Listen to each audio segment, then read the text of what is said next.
Hello and welcome to another video, and today we're reviewing Crackdown 3. Crackdown 3 is a game I've been waiting a very long time for, and I'm going to stress this right here, and you're going to hear this stressed a lot throughout this review, is that I don't understand all the negativity surrounding Crackdown 3. It just doesn't make sense to me. Crackdown 3, from my entire experience of the game, has been nothing but pleasant and fun, and it's exactly what I was expecting Crackdown 3 to be. So right off the bat, I'm going to tell you guys, this is probably going to be the most positive review you see of Crackdown 3. And again, I'm not a Microsoft shill. They didn't pay me to say anything like this. I literally just played the game through Game Pass. So anyways, guys, let's go ahead and dive into my review of Crackdown 3 for the Xbox One.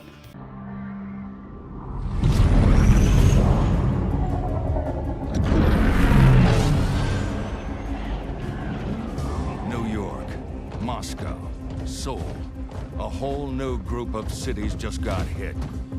It's chaos, and the intel we've got is shaky at best. These are dark days, Commander. Don't worry, sir. We're here to light shit up.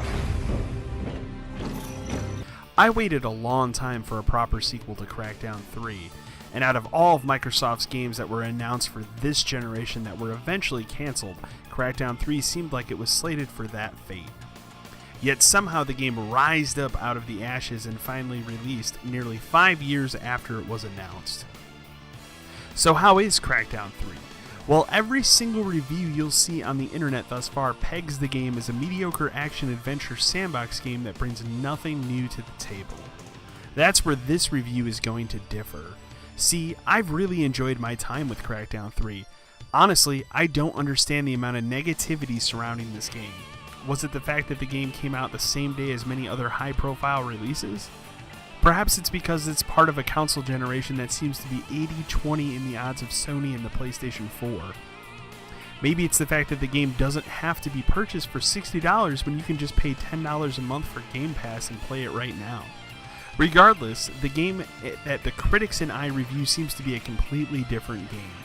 I, for one, can't understand the absurd hatred that this game has received. Look, Crackdown 3 won't win any awards for originality, but you know what? It's not going for that at all. Crackdown 3, at its best, is a true and proper sequel to the original Crackdown, avoiding the pitfalls of 2010's now awful sequel, and instead focusing on what made the original game so great and so beloved in the early days of the Xbox 360's lifespan. Sure, for many, the original Crackdown was a game that was purchased so they could gain access to the Halo 3 beta, but for me, Crackdown was something new, unique, and different.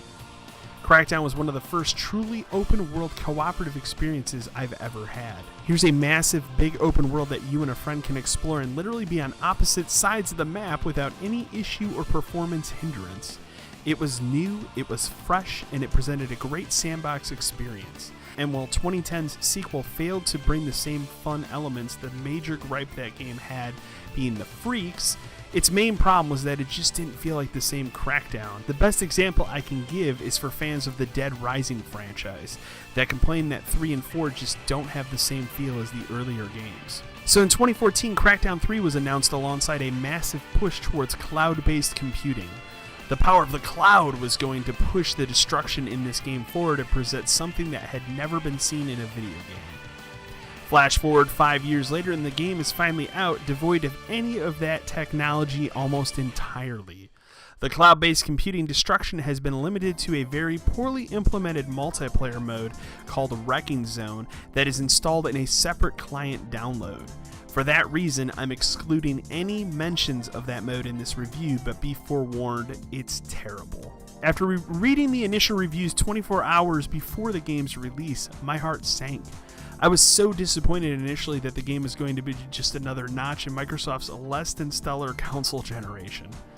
However, I didn't let the reviews get me too down, as I'm a big fan of making my own opinions on video games, using other reviews as more of a guideline. And I have to say, I walked away from my first session of the game completely blown away. How was this scored so low? What makes this mediocre? Why are people hating on this game so much? I just didn't get it. and I honestly still don't. Crackdown 3 presents a very interesting compromise by basically being a better version of the original game. Yes, it traded away the cloud-based computing technology in the single player, but it's a great decision I feel that was made here. We have to start off with the visuals here, and they look just tremendous to me. The cel-shaded style graphics return, and the game just has a very full color palette that is unlike most anything else you'll see on the system. The most close comparison I can make would be the criminally underrated Sunset Overdrive. And on a side note here, how about the PC port? While the footage you are seeing here is from the Xbox One X version of the game, I did have the chance to play the PC port on a live stream on the channel here, which you can go watch the archive of. And I have to say, it's one of the best and most optimized PC ports of a game I've played in quite some time. So PC users out there, this is a great version of the game. Crackdown 3 brings back the over-the-top sandbox gameplay that you would expect of the franchise. The story here is very simple, as the agency agents are stranded on yet another island that needs to be liberated. It's a very basic premise, and honestly, it was quite shocking to see someone of Terry Crews' level being brought into this game. In fact, I hate to say it, but that's one of the weaker aspects of Crackdown 3. Yes, Terry Crews fits perfectly into Crackdown as a franchise, however, they poorly implemented him in the game. His voiceovers are often so low that they are inaudible, which is truly a shame. However, I have to say it is fun to play as him. So what else returns? Agility and hidden orbs? Check. Stunt rings? Check. Outrageous weapons? Check. The things that you want from the original game are back, and they are improved. In fact, one of the biggest improvements in Crackdown 3 is what I'm going to refer to as the Batmobile. This car can transform into 3 different types, with the basic one being a race car, the second form being kind of a stunt car, which is great for getting those stunt rings, and the final form being a tank. It's a great addition to the game. And how about the co-op? It's great. I played a big portion of this game in co-op, and I had an absolute blast the entire time. In fact, that's really kind of it. I don't really have any major gripes with the game, as I've enjoyed all of my time with it.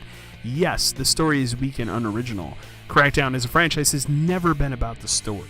The agency director does return, and he's as over the top as he ever was, however his lines are repeated a bit too much for my taste. If I had one major gripe to throw in the game, other than that the difficulty on normal is kind of a joke, it would be the fact that the hidden orbs are horribly placed. They just seem to be scattershot throughout the map, like the person in charge of placing them was told at the last minute to dump 250 objects on the map right before the game shipped, and he just put them wherever he damn well pleased. Many of them aren't even what I would be considering hidden orbs. That being said, I really enjoyed my time with Crackdown. I found it to be a great and fun sandbox experience, and that's exactly what I was hoping for this game to be. Look man, I love the original game, and I'm happy that nearly 12 years later I finally got a sequel to this franchise that it deserves. It's a shame others will simply skip the game because of the negative reviews surrounding it. You owe it to yourself if you are an Xbox fan, an Xbox Game Pass subscriber, or a Crackdown fan to give this game a shot. Trust me, you will not be disappointed. Alright, and that's my review of Crackdown 3. Crackdown 3, I'm going to go ahead and give a final grade of a B+. I really had a lot of fun with this game. It's not perfect, it has some issues, but it is the best possible outcome I expected for a game that was in a 5-year development cycle. And, well, I don't know if we're going to see a Crackdown 4 or any other iteration in this franchise. I think Crackdown 3 is a perfect send-off for this franchise, just from what they presented in the game. Anyways, guys, I hope you enjoyed this video review. Remember to like, share, and subscribe to the channel. And as always, until next time.